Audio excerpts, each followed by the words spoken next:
Assalamualaikum warahmatullahi wabarakatuh.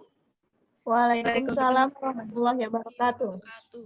Ya, perkenalkan nama saya Miftahul Nur Handayani. Hari ini saya akan mempresentasikan rancangan bimbingan kelas yang telah saya susun, yaitu sebagai berikut. Nah, bisa dilihat di sini merupakan rencana bimbingan kelas yang telah saya susun. Topik yang saya ambil adalah tentang melatih sikap dan perilaku yang mengarah pada pembelajaran yang sukses. Kelas atau semester yang dituju yaitu kelas 3 semester 2, sekolah dasarnya di Sekolah Dasar Karya Makmur, waktunya yaitu 30 menit. Kompetensinya yaitu memperoleh sikap, pengetahuan, dan keterampilan yang berkontribusi pada pembelajaran yang efektif di sekolah dan sepanjang masa hidup. Tujuannya yaitu menerapkan sikap dan perilaku yang mencerminkan nilai-nilai karakter, yaitu nilai tanggung jawab, terutama tanggung jawab di sekolah. Nah, kegiatan layanan dasarnya di sini ada 3 kegiatan. Yang pertama itu pendahuluan. Pada pendahuluan yang pertama, guru mengawali pembelajaran dengan mengajak peserta didik melakukan tepuk PPK atau penguatan pendidikan karakter. Yang kedua, guru menyampaikan tujuan kegiatan bimbingan kelas. Dan yang terakhir, guru menyampaikan kegiatan yang akan dilakukan. Kegiatan yang kedua yaitu kegiatan inti. Yang pertama, guru menayangkan video yang berkaitan dengan tanggung jawab peserta didik di sekolah. Yang kedua, guru membimbing peserta didik untuk melakukan diskusi terkait tentang tanggung jawab peserta didik di sekolah dari video yang telah ditayangkan berupa pertanyaan. Yang pertama, apa saja tanggung jawab peserta didik di sekolah? Yang kedua, apa harus seorang peserta didik melakukan tugasnya di sekolah dengan tanggung jawab? Yang ketiga yaitu langkahnya itu guru bersama peserta didik saling berbagi pendapat mengenai apa saja tanggung jawab yang harus dilakukan peserta didik dan keharusan peserta didik bertanggung jawab dengan tugasnya di sekolah. Yang keempat yaitu guru membimbing peserta didik untuk dapat menyimpulkan hasil diskusi kelas yang sudah dilakukan. Dan yang terakhir, guru beserta peserta didik mendiskusikan sikap dan perilaku yang harus diterapkan berdasarkan hasil diskusi kelas. Kegiatan yang ketiga yaitu penutup. Di penutup, yang pertama, guru menyimpulkan dan menyampaikan sikap dan perilaku yang menjadi tanggung jawab peserta didik di sekolah. Yang kedua, guru menanamkan pemahaman kepada peserta didik untuk selalu bersikap dan berperilaku tanggung jawab terhadap tugasnya di sekolah. Dan yang terakhir, guru memberikan tindak lanjut dengan meminta peserta didik yang pertama itu membuat daftar tanggung jawab yang telah dilakukan dan tidak dilakukan di sekolah. Media dan sumber dalam rencana bimbingan kelas ini yaitu medianya video animasi tanggung jawab peserta didik di sekolah, sumbernya dari YouTube.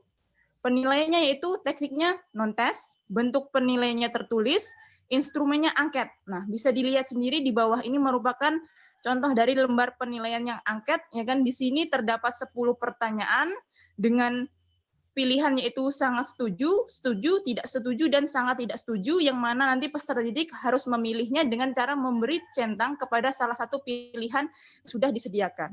Nah, itu tadi merupakan presentasi saya mengenai rencana bimbingan kelas yang telah saya susun. Jika ada peserta yang ingin bertanya, saya persilakan. Ya, saya izin bertanya. Ya, silakan saudari Dia. Mengapa pada persepsi Anda memilih tepuk PPK sebagai persepsi? Baik, ini mau langsung saya jawab ya, langsung saya jawab. Kenapa pada bagian pendahuluan, persepsi saya memilih tepuk PPK atau penguatan pendidikan karakter, yaitu karena kembali kepada tujuan saya tadi, yaitu tujuan saya adalah menanamkan nilai-nilai karakter, terutama yang spesifiknya mengenai tanggung jawab peserta didik sekolah. Sebelum saya masuk kepada nilai-nilai karakter, terutama nilai tanggung jawab peserta didik sekolah, saya ingin mengenalkan dasar dari nilai-nilai karakter itu melalui tepuk PPK tadi. Tepuk PPK itu kan seperti tepuk PPK, religius, nasionalis, mandiri, gotong royong, integritas. Nah, saya ingin mengenalkan nilai-nilai dasar dari nilai-nilai karakter. Setelah itu, saya akan nanti menjelaskannya masuk kepada nilai-nilai yang lebih spesifik yang akan saya bahas, yaitu mengenai nilai-nilai tanggung jawab, terutama tanggung jawab peserta didik di sekolah. Terima kasih, Saudari Dia. Tanya lagi? Saya. Ayo, silakan, Saudari Febri. Nah, pada bagian penutup tadi, kan tindak lanjut yang Anda lakukan adalah meminta mereka membuat daftar tanggung jawab yang telah dilakukan dan belum dilakukan di sekolah. Nah, pertanyaannya, apakah tindak lanjut Anda ini dapat memberi pengaruh terhadap tanggung jawab peserta didik di sekolah? Baik, saya akan menjawab pertanyaan dari Saudari Febri kan. Tadi pada bagian inti dan penutup sudah dibahas mengenai bahwa di inti itu utamanya membahas mengenai tanggung jawab peserta didik di sekolah. Di mana dalam kegiatan itu selain ada video animasi yang mendukung sebagai media, saya juga melakukan kegiatan diskusi antar siswa dan juga diskusi dengan saya. Dan nanti saya perjelas lagi di bagian penutup mengenai tanggung jawab peserta didik di sekolah. Setelah itu, mengapa tindak lanjut yang setelah itu hubungannya dengan tindak lanjut yang saya ambil, apakah bisa berdampak?